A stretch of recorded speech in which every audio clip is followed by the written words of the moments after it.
In the echoing chamber, Pam Bondi's voice thundered, "Stop talking," cutting through marble silence. The crowd froze, gasping. Jasmine Crockett didn't flinch. Her calm, devastating reply would make history. Hit subscribe before it lands. Some moments are born ordinary. Others explode into history. On this day, inside a chamber carved of stone and tradition, it was not a gavel that shook the room. It was not the sound of order, but the sound of rage. Pam Bondi's voice thundered through the hall, shattering the silence with two words: "Stop talking." The yell ricocheted off marble pillars, rang beneath gilded chandeliers, and froze the air so completely that even the journalists' pens hovered mid-air. The chamber gasped. Reporters snapped their heads upward.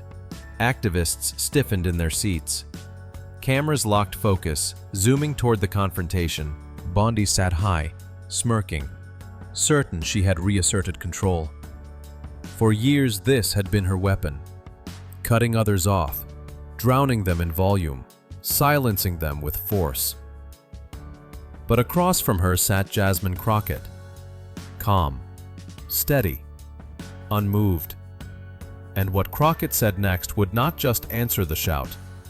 It would echo far beyond those walls, across headlines, across timelines, across history itself. Her roots were not in ivory towers, but in neighborhoods where systems failed daily. Raised among community struggles, she learned early that justice was not given, it was fought for. Law became her weapon of survival.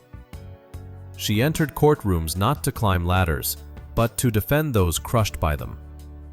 She became the attorney who never blinked at stacked odds, the advocate who read every page, found every flaw, pulled every hidden truth into the light. When she entered Congress, her reputation preceded her: bold, meticulous, unwilling to bow. She thrived when underestimated. She did not wield theatrics, she wielded research. She was feared not for shouting louder, but for knowing more.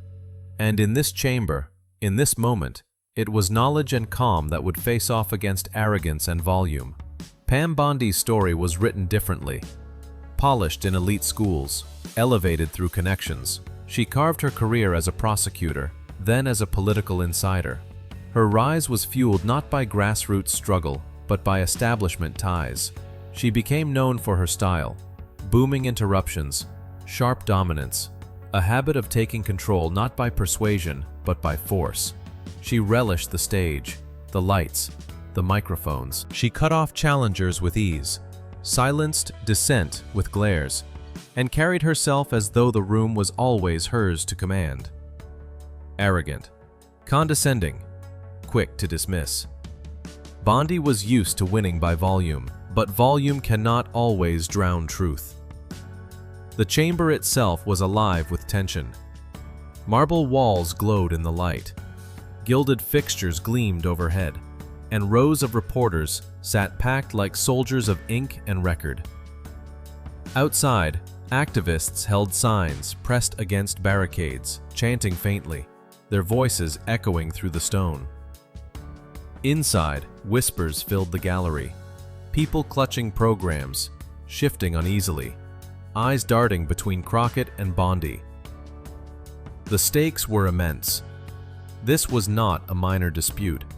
This was a corruption hearing, one that cut at the arteries of American justice itself. Money, power, accountability. All collided here. What hung in the balance wasn't just reputations. It was credibility. The faith of the public in whether law was still a shield for the people or a sword for the powerful.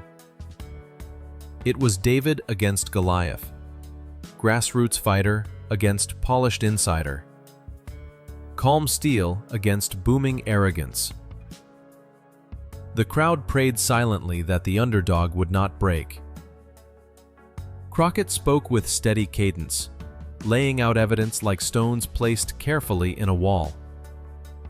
Each point landed precise, each word weighed, but Bondi's impatience boiled. Her face tightened, her posture leaned forward. Her fingers tapped against the desk, as though every syllable offended her entitlement. Then she erupted. "Stop talking!" The yell crashed into Crockett's words, slicing through them like a blade. The chamber gasped as one. Journalists glanced up, stunned. The sound was so loud it reverberated against the ceiling and seemed to linger like smoke. Bondi smirked, leaning back, believing she had seized control. Crockett tried again. Her voice, steady, resumed. But Bondi lunged forward once more, barking the same words. "Stop talking!" The imbalance stung like acid. Gasps swelled into silence. The crowd shuffled uncomfortably, the unfairness thick in the air. Reporters' pens froze, unsure whether to record or react. Bondi sat smug, certain her dominance was complete. But silence can be deceptive. Sometimes it is the pause before eruption. The audience longed for Crockett to strike back, and she would, not with volume, but with words that would make marble tremble. Crockett did not raise her voice.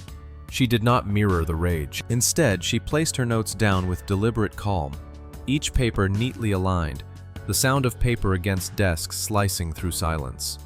She lifted her gaze, eyes meeting Bondi's directly, steady, unflinching.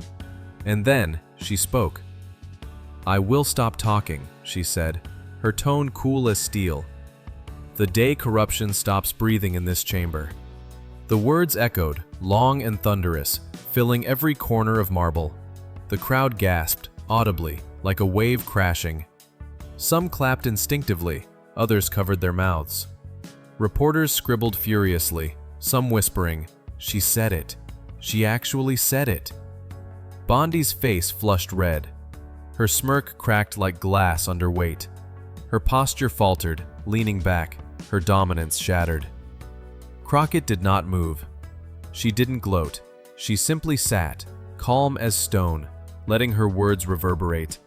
And reverberate they did. Bondi shuffled in her chair. Her authority evaporated. Her voice, once booming, now faltered into silence. The once dominant prosecutor looked rattled, searching for words that would not come. The chamber itself shifted. Respect, once flowing toward Bondi's title, now shifted toward Crockett's calm. Activists in the gallery exchanged glances of awe. Journalists, hardened by years of hearings, felt the electricity of history. Even clerks paused, their pens still, as though realizing they had witnessed a moment far larger than procedure. It felt like history breathing, like marble recording a crack. The power dynamic had reversed. History today travels at the speed of signal. Within minutes, the clip exploded online. On Twitter, #StopTalking trended worldwide.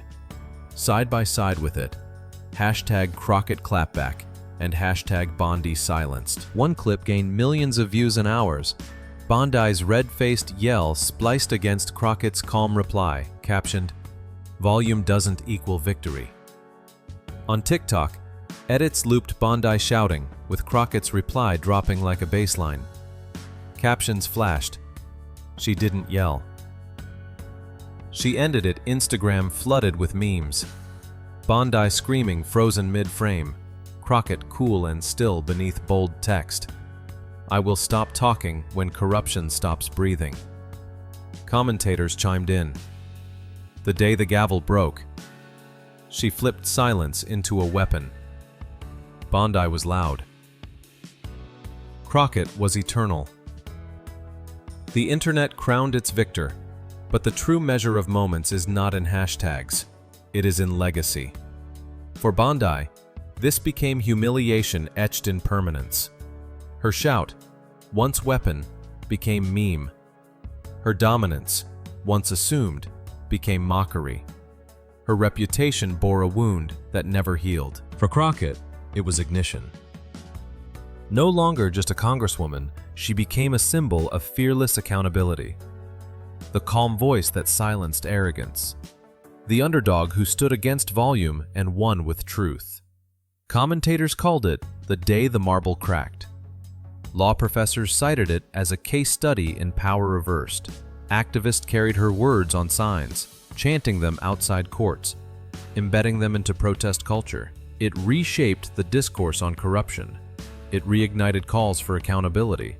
It reminded a nation that calm truth could still slay arrogance. It wasn't just a clash, it was a reset. The reminder that shouting cannot erase truth, that arrogance cannot silence courage, and that sometimes one calm sentence can echo louder than 1,000 yells. And so, history remembered. The day Pam Bondi yelled, "Stop talking," and Jasmine Crockett replied with words that silenced the nation.